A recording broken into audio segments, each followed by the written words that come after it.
जय हिंद। चलिए आज हम पढ़ने वाले हैं परसेंटेज, और ये परसेंटेज का पार्ट 2 है। इससे पहले हम एक पार्ट परसेंटेज का अपलोड कर चुके हैं। अगर आप लोगों ने वो नहीं देखा है तो उसे देख लीजिएगा, ठीक है। तो चलिए स्टार्ट करते हैं।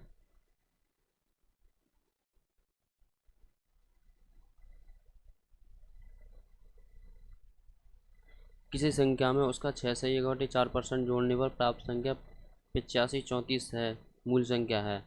कहने का मतलब है एक संख्या है, ठीक है, यानी किसी संख्या में उसका 6 से 1/4% जोड़ने पर प्राप्त संख्या 8534 है, मूल संख्या है। 6 से ही 1/4% की फ्रैक्शन वैल्यू कितनी होती है?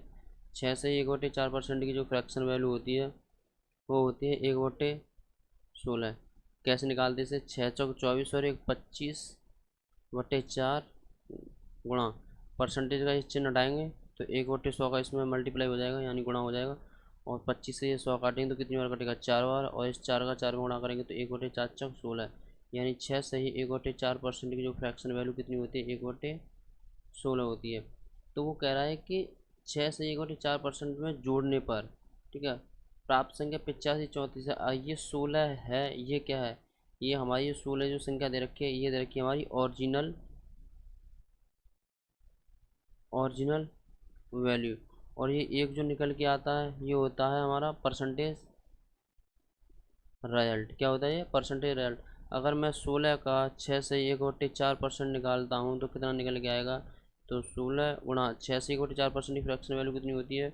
1/16 होती है। और 16 से 16 कट जाएगा, बचेगा कितना? 1। कहने का मतलब है अगर 16 का 6 से 1/4% निकालता हूँ तो कितना निकल के आता है? 1 निकल के आता है। और ये कि है क्या? यह है परसेंटेज रिजल्ट। ये क्या होता है? परसेंटेज रिजल्ट होता है ये, ठीक है। तो चलिए, वो कह रहा है कि 6 से 1/4% की फ्रैक्शन वैल्यू कितनी निकल के आई? 1/16। तो वो कह रहा है कि 6 से 1/4% में जोड़ने पर, यानी अगर 16 में अगर ये मूल संख्या है, अगर उसमें मैं 1 जोड़ देता हूँ कितना मिलता है हमें? तो 17 निकल के आता है बटे 16। तो वो कह रहा है कि प्राप्त संख्या 8534 है, ठीक है। अगर इस मूल संख्या में मैं 1 जोड़ देता तो हमें प्राप्त होता 17, लेकिन वो कह रहा है कि 8534 प्राप्त होती है वह संख्या। तो 17 यूनिट की वैल्यू कितनी हो गई? 8534 हमारे हिसाब से है 17 यूनिट, लेकिन वो कह रहा है क्वेश्चन में कि 85 यानी 8534 है। तो 17 यूनिट की वैल्यू कितनी होगी? 8534, यानी सॉरी 8534। तो 1 यूनिट की वैल्यू कितनी हो गई? तो 17 से 1 काट दो, 17 पंजे 85, कितनी बार कटेगा ये? तो 17 पंजे 85, फिर तीनों तरह आएंगे 0, भाग नहीं जाएगा तो भाग टूटी बिंदी, और 50 यानी 17 दूनी 34। तो ये कितना हो गया? 502। हमें निकालनी कितनी है? मूल संख्या। हमें मूल संख्या तो पूछिए, तो मूल संख्या कितनी है हमारी? 16। तो यहाँ भी 16 का गुणा कर दीजिए, और यहाँ भी 16 का गुणा कर दीजिए। तो 16 यूनिट की वैल्यू कितनी निकल आई?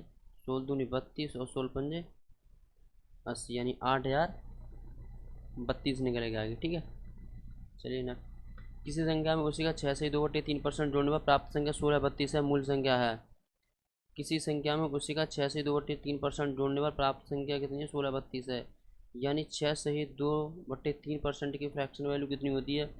6 से ही 2/3% की फ्रैक्शन वैल्यू होती है 1/15। तो वो कह रहा है कि किसी संख्या में, तो किसी संख्या में उसी का 6 से 2/3% जोड़ने पर, यानी अगर 15 में 1 जोड़ देता हूँ तो ये 16/15 में प्राप्त होती है। लेकिन वो कह रहा है कि प्राप्त संख्या 1632 है।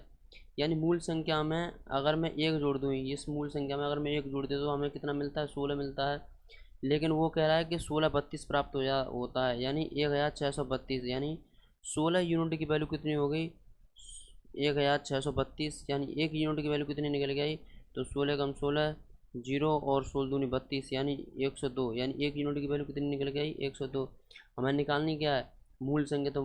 तो मूल संख्या कितनी है हमारी? 15। तो 15 यूनिट की वैल्यू निकालेंगे तो 15 दूनी 30, तो 15 एकन 15 है, यानी 1530, यानी 15 यूनिट की जो हमारी मूल संख्या दे रखी है, जो मूल वैल्यू है, जो ओरिजिनल वैल्यू कितनी निकल के आई? 1530 निकल के आई। कितनी निकल के आई? 1530 निकल के आई, ठीक है। चलिए, यदि किसी संख्या में उसी का 11 से 1/9% घटाने पर 8000 है, ठीक है, प्राप्त संख्या कितनी हमें? 8000 मिलती है। यदि किसी संख्या में उसी का 11 से 1/9% घटाने पर प्राप्त संख्या कितनी होती है, 8000 मिलती है। तो मूल संख्या ज्ञात कीजिए। देखिए वहाँ जोड़ने की बात हो रही थी, लेकिन यहाँ के किसकी हो रही है, घटाने की। तो 11 से ही 1/9% की फ्रैक्शन वैल्यू कितनी होती है, 1/9 होती है। यानी हमारी मूल संख्या कितनी दे रखी है, 9। अगर 9 में से अगर मैं 1 घटा देता हूँ तो जो संख्या, जो उसका जो परसेंटेज रिजल्ट बचेगा वो कितना बचेगा, तो 8/9। लेकिन वो कह रहा है कि प्राप्त संख्या हमें कितनी मिलती है, 8000 मिलती है। तो 8 यूनिट की वैल्यू दे रखी कितनी, 8000। तो 1 यूनिट की वैल्यू कितनी निकल के आएगी, 1000। तो 9 यूनिट की वैल्यू कितनी निकल के आएगी, 9000। ठीक है, चलिए नेक्स्ट। यदि किसी संख्या में उसी का 8 से 1/3% घटाने पर प्राप्त संख्या कितनी होती है, 6655 मिलती है। ठीक है, यह प्राप्त संख्या 6655 है। तो मूल संख्या कितनी है, तो 8 से ही 1/3% की फ्रैक्शन वैल्यू कितनी होती है, 8 से ही 1/3% की फ्रैक्शन वैल्यू अगर हम निकालेंगे, तो आप अगर इसे डायरेक्ट निकालना चाहोगे तो डायरेक्ट निकाल दो, और नहीं तो इसकी तो 1/12 होती है। ठीक है, कितनी होती है, 1/12। 8 3 24 और 1 25, 25/3 का ये चिन्ह हटाएंगे तो 1/100 का इसमें गुणा हो जाएगा, और 25 से 100 कर दो तो 25 चौका 100 और 1/12। यानी 8 से 1/3% की जो फ्रैक्शन वैल्यू हमारी निकल के आई, कितनी निकल के आई, 1/12। वो कह रहा है यदि किसी संख्या में उसी का 8 से 1/3% घटाने पर, यानी जो हमारी जो 12 संख्या दे रखी है ये क्या है, हमारी मूल संख्या है ये। ठीक है, और मूल संख्या में अगर मैं 1 घटा देता हूँ तो हमारी जो परसेंटेज रिजल्ट बचता है हमारा कितना बचता है, 11/12। यानी ओरिजिनल वैल्यू तो हमारी 12 रही, लेकिन जो परसेंटेज रिजल्ट जो हमारा बचा वो कितना बचा, 11। तो वो कह रहा है कि घटाने पर प्राप्त संख्या 6655 है। हम कह रहे हैं कि 11 है, वो कह रहा है कि 6655 है। तो 11 यूनिट की वैल्यू कितनी होगी, 6655। तो 1 यूनिट की वैल्यू कितनी निकल के आएगी, तो 11 से काट दो तो 11 छिंग 66, 0 11×5 55। मूल संख्या ज्ञात कीजिए। मूल संख्या कितनी है हमारी, 12। तो 12 यूनिट की वैल्यू निकाल लीजिए।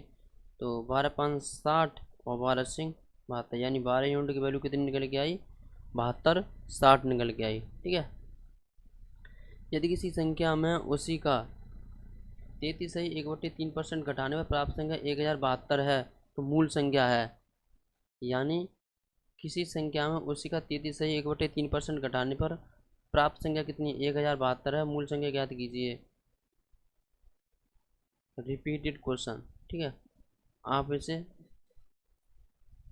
स्वयं करें। ठीक है, ये जैसे मैंने कई 2 क्वेश्चन करा दिए।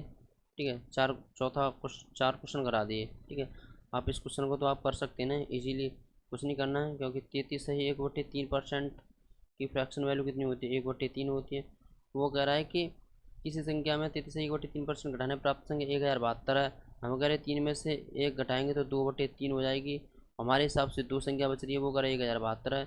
तो 2 यूनिट की वैल्यू कितनी हो गई, तो 2 यूनिट की वैल्यू हो गई 1072। तो 1 यूनिट की वैल्यू कितनी निकल के आई, 2×5 = 10 और 2×3 = 2×12। हमें निकालनी कितनी है, मूल संख्या निकालनी। मूल संख्या हमारी कितनी है, 3 है। तो 3 यूनिट की वैल्यू निकालेंगे तो 6×3 = 18, 3×3 = 9, 1 10 की 0, हाथ लगा 1 और 5×3 = 15, 1 16। ये निकल के आ गया हमारा आंसर। ठीक है, चलिए नेक्स्ट। राम की मजदूरी में 20% की कटौती की गई है। यदि उसकी मजदूरी को पुनः पहले की मजदूरी के बराबर लाना हो तो उसमें कितने % की वृद्धि करनी पड़ेगी। देखिए, अगर ऐसे समझ में ना आया हो, ऐसे समझिए कि 20% की जो फ्रैक्शन वैल्यू होती है हमारी कितनी होती है, 1/5 होती है। 20 अपन परसेंटेज का चिन्ह हटाएंगे तो नीचे 100 आ जाएगा, तो 20×500 यानी 1/5। वो कह रहा है कि राम की मजदूरी 20% कटौती की गई है। यानी राम की मजदूरी कितनी है, 5 है, लेकिन 5 में अगर 1 की कटौती कर दी जाएगी तो कितनी बचेगी, तो 4/5। वो कह रहा है कि राम की मजदूरी पहले कितनी थी, 5 थी, लेकिन अब कितनी रहेगी, 4 रह गई है। ठीक है, राम की मजदूरी को 20% कटौती की गई यदि उसकी मजदूरी को पुनः पहले की मजदूरी के बराबर लाना हो। यानी 5 से घटकर कितनी होगी, 4 हो गई है। ठीक है, और 4 से हमें कितनी लेके आनी है, 5 लेके आनी, यानी 5 से कितनी कम हुई, 1 कम हुई, और हमें पहले की मजदूरी के बराबर लेके आना है, यानी 5 के बराबर लेके आना है। यानी 4 से हमें कितनी बढ़ानी है, 1 बढ़ानी है। तो 1 बढ़ेगी हमारी किससे, 4 से। तो 100% कितना होगा, तो 4 से 1 गुणा कर दो तो 4 से 25 पर कट जाए, यानी 25% की हमें क्या करनी पड़ेगी, वृद्धि करनी पड़ेगी। 25% की हमें क्या करनी पड़ेगी, वृद्धि करनी पड़ेगी। ठीक है, चलिए नेक्स्ट। एक वस्तु का दाम 10% घटाया गया पूर्व मान में, उसको लाने के लिए नए दाम को कितने % बढ़ाना होगा। यानी एक वस्तु का दाम 10% घटाया गया, पूर्व मान में उसको लाने के लिए नए दाम को कितने परसेंट बढ़ाना होगा। यानी 10% की जो फ्रैक्शन वैल्यू कितनी होती है, 1/10 होती है। यानी एक वस्तु का दाम 10 रुपये है, लेकिन उसमें से क्या हो गया है कि एक घटा दिया गया है, ठीक है। एक वस्तु का दाम 10% घटाया गया है पूर्व मान में उसको लाने के लिए, यानी 10 से 1 कम हुआ तो कितना बचा, 9। लेकिन अब वो कह रहा है कि पूर्व मान में उसको लाने के लिए, यानी पहले जैसा 10 लाने के लिए, यानी अब 9 से हमें 10 लेके आना, तो हमें कितनी की वृद्धि करनी पड़ेगी, तो 1 की वृद्धि करनी पड़ेगी। अब इस 1 की वृद्धि होगी किससे, इस 9 से, तो 100% कितने परसेंट की वृद्धि करनी पड़ेगी, तो 100/9, यानी 9 से अगर 100 को मैं डिवाइड करता हूँ तो कितना बचेगा, 11 से 1/9% की क्या करनी पड़ेगी, वृद्धि करनी पड़ेगी, ठीक है। चलिए नेक्स्ट। एक कमीज का दाम 25% घटाया है, पूर्व मान में उसको लाने के लिए नए दाम को कितने परसेंट बढ़ाना होगा। एक कमीज का दाम 25% घटाया गया पूर्व मान में उसको लाने के लिए, ठीक है। यानी मान लीजिए एक कमीज का दाम 100 रुपये है, ठीक है, 100% है, लेकिन उसमें 25% घटाया गया, यानी 100 से घटाकर कितना करती है, 25 घटा दूंगा तो कितना हो जाएगा, 75 हो जाएगा, ठीक है। कितना हो जाएगा, 75 हो जाएगा। वो कह रहा है कि उसको पूर्व मान में उसको लाने के लिए नए दाम को कितने परसेंट बढ़ाना पड़ेगा, यानी 75 से हमें 100 करने के लिए कितनी की वृद्धि करनी पड़ेगी, तो हमें 25 की वृद्धि करनी पड़ेगी। इस 25 की वृद्धि होगी किससे, इस 75 से, तो 100% कितने की वृद्धि होगी, तो 25 थी 75 और 3 से मैं काटूंगा 100, कितनी बार 33, सही 1/3% बार कटेगा, यानी नए दाम में कितनी की वृद्धि करनी पड़ेगी, 33 से 1/3% की वृद्धि करनी पड़ेगी। और इसे दूसरे टाइप से करना चाहते हैं, ऐसे कर लो कि 25% की फ्रैक्शन वैल्यू कितनी होती है, 1/4 होती है, 25/100 और 25 चौका 100, यानी 1/4। यानी एक जो कमीज का दाम है कितना है, 4 है, वो कह रहा है कि 25% घटा है, यानी 4 से घट कर क्या, 4 से कितना घटा, 1 घटा, 4 से घट कर कितना रह गया, 3 रह गया, यानी 4 से जब घटा तो कितना घटा, 1 घटा। लेकिन वो कह रहा है कि पूर्व मान में उसको पुनः लाने के लिए नए दाम को कितने परसेंट बढ़ाना पड़ेगा, यानी 4 से 3 हो गया तो कितना घटा, 1 घटा। 4 से अगर 3 लाने के लिए हमें कितनी की वृद्धि करनी पड़ेगी, 1 की वृद्धि करनी पड़ेगी, और 1 की वृद्धि होगी किससे, इस 3 से, तो 100% कितने की वृद्धि हो जाएगी, 3 से 100 काट दो तो 33 सही 1/3% बार कटेगा, ठीक है। यानी 33 से 1/3% उसके नए दाम को कितने परसेंट की वृद्धि करनी पड़ेगी, 33 से 1/3% की, ठीक है। यदि ए की आय बी की आय से 20% कम है, तो बी की आय ए की आय से कितने परसेंट अधिक है। यदि ए की आय बी की आय से 20% कम है, ये ए है ये बी है, मैंने मान ली कि बी की आय 100 रुपये है, ठीक है। वह कह रहा है कि बी से 20% कम है, यानी बी से, यानी ए की आय बी से कितनी कम है, 20% कम है। तो अगर 100 का मैं 20% निकालता हूँ तो कितना निकल के आएगा, तो 20 ही आएगा, और 100 में से मैं 20 घटा दूंगा तो कितना बचेगा, 80, यानी ए की आय कितनी है, 80 है। वो कह रहा है कि बी की आय, यानी बी की आय ए की आय से कितने परसेंट अधिक है, यानी ए की आय कितनी है, ये 100 रुपये है, बी की आय कितनी है, वो सॉरी ए की आय कितनी है, ये 80 है, बी की आय कितनी है, ये 100 है। अगर ऐसे समझना, ऐसे समझो कि ए एक महीने में कमाता है 80 और बी एक महीने में कमाता है 100, तो ए से ये कितने ज़्यादा कमाता है, तो 20 ज़्यादा कमाता है। तो ये 20 ज़्यादा कमाता है किससे, ये ए से, तो ए की वैल्यू कितनी है, 80, तो 100% कितना, तो 20 चौक 80, 4 से 100 काट दो कितनी बार, 25% बार। यानी बी की आय ए की आय से कितने परसेंट अधिक है, 25% अधिक है। कितने परसेंट अधिक है, 25% अधिक है। चलिए नेक्स्ट। यदि ए की आय बी से 40% कम है, तो बी की आय ए की आय से कितने परसेंट अधिक है। ये देखिए, ये ए है ये बी है, ठीक है। ये कह रहा है यदि ए की आय बी की आय से, यदि ए की आय बी से 40% कम है, बी से, यानी बी की आय मान लो कि 100 है और 40% कम है। अगर 100 का अगर 40% कम है तो कितना बचा, 60। अगर भाई 100 को मैं दो भागों में विभाजित करूँ कि एक तो ये 40% है, एक 60%, वो कह रहा है कि बी से 40% कम है, ये बी से अगर 40% ही कम है तो बचा कितना, ये 60% बचा, ठीक है। वो कह रहा है कि बी की आय ए की आय से कितने परसेंट अधिक है, बी की आय कितनी है, 100 रुपये है, ए की आय कितनी है, 60 रुपये है, तो 60 से बी की आय कितनी ज़्यादा है, 40 ज़्यादा है। ये 40 ज़्यादा किससे, इस ए की आय से, ए की आय कितनी है, 60 है, तो 100% कितना ज़्यादा है, तो 0 से 0 कटेगा, 2 दूनी 4, 2 तिया 6, यानी 200, 200/3, तो इसे डिवाइड करेंगे कितना निकल गया, 66 से 2/3%, ठीक है। नेक्स्ट। यदि ए की आय बी की आय से 25% अधिक है, मान लो ये ए है ये बी है, बी की आय 100 है, तो वो कह रहा है कि ए की आय बी की आय से 25% अधिक है। अगर 100 का मैं 25% निकालूंगा तो कितना निकल के आएगा, 125 निकलेगा, ठीक है। यानी 100 से ए की आय कितनी है, 125 है, तो अगर है कि बी की आय ए की आय से कितने परसेंट कम है, यानी देखिए बी तो एक महीने में कितना कमा रहा है, 100 रुपये कमा रहा है, लेकिन ए कितना कमा रहा है एक महीने में, 125 कमा रहा है। तो 100 से ये कितना ज़्यादा कमा रहा है, 25 ज़्यादा कमा रहा है, और बी कितना कम कमा रहा है, 25 कम कमा रहा है, ठीक है। तो ए से ये बी की जो आय है कितनी कम है, 25 कम है। तो ये 25 कम है किससे, इस ए से। तो ए की आय कितनी है, 125, तो 100% कितने की कमी होगी, तो 25 पंजे 125 और 5 से 100 काट दो, 20 यानी 20%। कहने का मतलब है जो बी की आय है ए की आय से कितनी कम है, 20% कम है। क्योंकि ए बी तो एक महीने में 100 रुपये कमा रहा है, लेकिन ए कितना कमा रहा है, 125 कमा रहा है। तो बी से ये कितने ज़्यादा कमा रहा है, 25 ज़्यादा कमा रहा है। और बी की अगर बात करें तो ए से कितना कम कमा रहा है, तो 25 कम कमा रहा है, ठीक है। तो चलिए, यदि ए का वेतन बी के वेतन से 75% अधिक हो, देखिए ये ए का, ये ए है, ये बी है। बी एक महीने में कमाता है 100 रुपये, और ए एक महीने में कमाता है कितने, इसे 75% ज़्यादा कमाता है।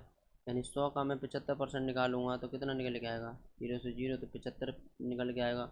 और 100 में जब 75 ऐड करूँगा तो कितना बचेगा, 175 बचेगा।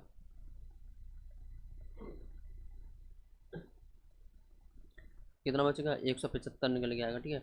यानी ए का वेतन बी के वेतन से कितना ज़्यादा है, 75% अधिक है। यानी बी एक महीने में 100 रुपये कमाता है, तो ए एक महीने में कितना कमाता है, तो ए एक महीने में 75% यानी 175 कमाता है। इससे ये कितना ज़्यादा कमाता है, तो 75 ज़्यादा कमाता है।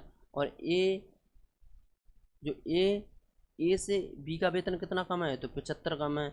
और अगर बी की बात करें, बी से ए का वेतन कितना ज़्यादा है, तो 75 ज़्यादा है। और ए से बी का वेतन कितना कम है, तो 75 कम है। तो 75 कम है किससे, इस 175 से। तो 100%, तो बी का वेतन कितने परसेंट कम है, ठीक है। 100 का गुणा कर दूंगा तो बी का वेतन निकल आएगा ना, तो कितने परसेंट कम है, तो काट दो। तो 25 से 75 और 25 से 75, 25 7 175, यानी 300/7, और 300 से इसे गुणा डिवाइड कर दो, 7 से इसमें भाग दो 300 में, तो 7 चौक 28, ठीक है। 7 चौक 28, 30 में से 28 के बचे 2, बचा 20, और 7 दूनी 14, बचे 6/7, यानी 42 सही 6/7%, ठीक है। हाँ, थैंक यू वीडियो देखने के लिए, ठीक है। तो चलिए यहीं पे इस वीडियो को स्टॉप करते हैं, ठीक है। तो मिलते हैं नेक्स्ट वीडियो में, ठीक है। तो नेक्स्ट वीडियो में ही मुलाकात होगी, ठीक है। Bye bye, take care.